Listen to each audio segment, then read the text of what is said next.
Side 2 begins with Ricochet, another one of Bowie's more underrated songs in my opinion. While Without You is kind of on par with David Bowie's late 60s and early 70s material, this seems more on par with his late 70s stuff, with a bit of a slight reggae vibe to it. The lyrics here seem to center on those who might lay down their lives before fate, or even willing to deny reality itself. Like weeds on a rock face, waiting for the scythe, ricochet. And yet, some things may deflect and bounce off of us. As the old saying goes, I'm rubber, you're glue, so whatever you say bounces off me and sticks to you. The world is on a corner waiting for jobs. The world had just finished his CV and is now trying to find application for a part-time summer job. Turn the holy pictures so they face the wall. I mean, seriously, whoever owns these pictures doesn't exactly have a good taste in paintings. Or art in general. Then, after a brief bit of an intentionally low-quality recording of a voice asking, "Who can bear to be forgotten?" the song soon shows its swing reggae influence and gets really good. March of flowers, march of dimes, these are the prisons, these are the crimes. It reminds me very much of classic Madness, complete with those odd intervals of a saxy brass and stuff. Sound of thunder, sound of gold, sound of the devil breaking parole. And what's worse is that he was supposed to reverse and undo the deal Peter Parker made with him in One More Day, and he still wouldn't do that. Maybe next time. Ricochet, it's not the end of the world. But if it was as we know it, I'll still feel fine, and Lenny Bruce still won't be afraid. And I'm not afraid to say that this is one fine feeling Bowie song. Next is Criminal World, another cover song, this time being of an obscure song by an equally obscure and short-lived band called Metro. The original song in question was apparently banned by the BBC due to them catching on to its sexual, or rather bisexual, undertones. And that might have been likely part of the reason he went for this track, that he wanted to, in his own words, sneak a transgressive song into a platinum record. Can't blame him for ambition, I guess. The original version had a late 70s semi-glam rock feel to it, while this version has a more 80s new wave rock feel with it. And yet they still somehow seem just alike enough, at least if compared to the versions of China Girl. And like China Girl, the lyrical content seems to remain mostly the same and intact. You never told me of your other faces. Turns out David Bowie is actually dating a quintesson. You were the widow of a wild cat. But then you got engaged to a domesticated cat and pretty much moved on since then. And now I know about your special kisses, and I know you know where that's at. Yes, I want your kisses to make my boo-boos better. He then goes on to talk, or rather sing, about this criminal world. In the chorus, where the boys are like baby-faced girls, the girls are like baby-faced boys, and they would show you where to shoot your gun. I'll leave it to your imagination, especially if dirty, on what they really mean by your gun and where to shoot it. If you catch my drift. The song as a whole is quite a bit of a downbeat funk song. The guitar solos and the plucky bass are contrasted by the melancholy keyboards. Criminal World is another criminally underrated tune, pun may or may not be intended, and a decent cover version that stands both on par with its original counterpart and on its own. And speaking of doing a new version of an old song, after that is Cat People, Putting Out Fire. Specifically a remake of the song written for and used in the 1982 remake of Cat People, the music of which was composed by Giorgio Moroder, a name of which you might hear again in the next episode. Wink wink. Supposedly, Bowie wasn't all that pleased with the original version, so he went to Nile Rodgers to help with doing a new rendition of it, a new recording from almost whole cloth. Said original version was a slow, long, and suspenseful new wave piece, which suddenly captured the alluring, mysterious, and almost seductive tone, mood, and atmosphere of the film it was made for. While this one has a more hard, dancey rock edge to it, complete with a main guitar by the late Stevie Ray Vaughan. It's also quite shorter than the original by over a minute and a half. Now, while Bowie himself may have preferred this new version of his, critics at the time felt a more opposite opinion, considering it clumpy and inferior among other things. Now, like with China Girl and Criminal World, whichever and however you may consider the better version, I'll leave to you, and I can understand even. Me personally, I don't mind this version either. The original fits a chilling psychological thriller like the Cat People remake, while this new one certainly more or less fits an action thriller of the same sort of era. And so, our album ends with Shake It. Pretty much a carefree Party Johns tune with nothing too deep about it.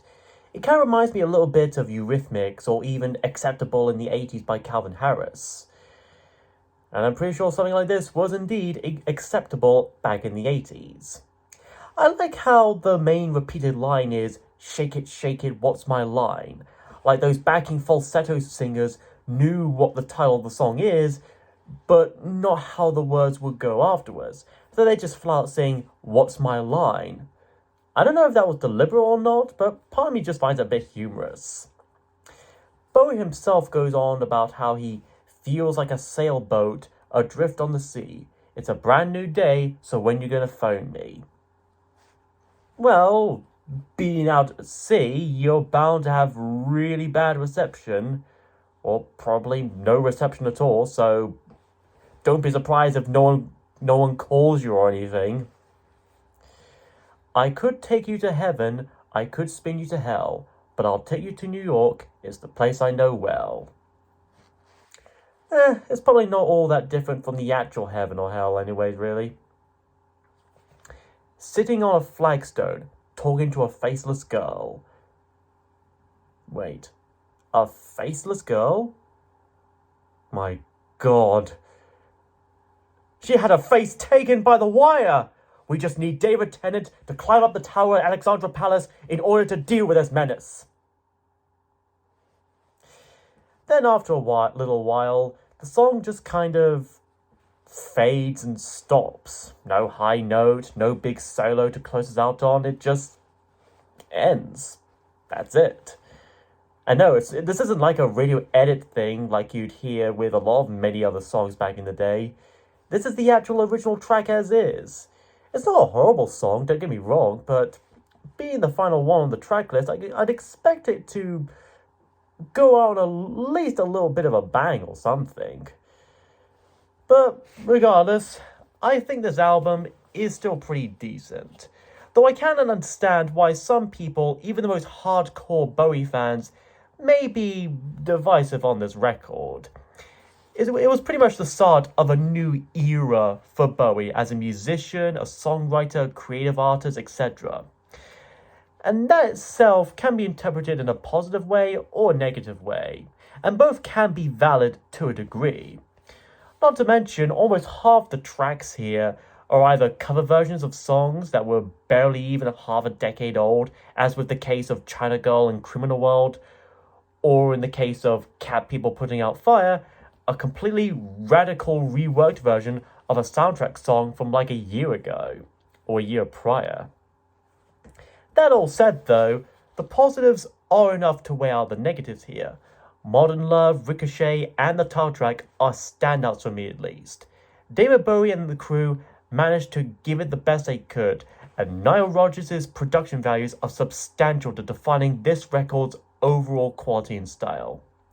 It may not be as deep and authentic as, say, Hunky Dory, Ziggy Stardust, Aladdin Sane, Diamond Dogs, Young Americans, Heroes, Station to Station, etc., but Let's Dance is still just as iconic a track and album in its own way. If you want a smart yet still upbeat dance record to listen to, I can recommend this. So put on your red shoes, dance the blues, and shake it. Shake it to this album. But those are my thoughts. How about yours? You think this is a good enough comeback for the Starman for the 80s? Or do you think it was the start of a creative downtrend for him? And what be your favourite David Bowie song and album? Let me know your thoughts in the comments below. Next time, we're about to get lucky in giving back life to music as we celebrate the belated 10th anniversary of Daft Punk's 4th and final album.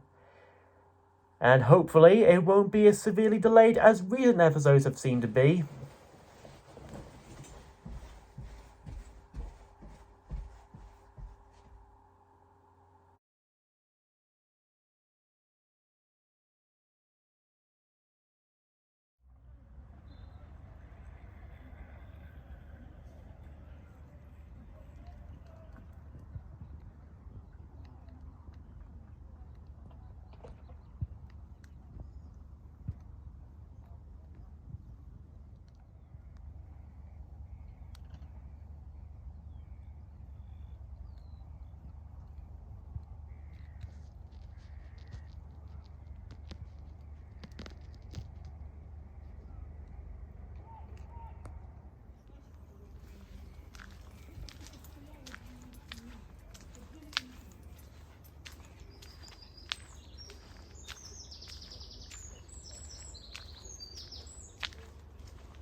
Hello, Agent May's back again.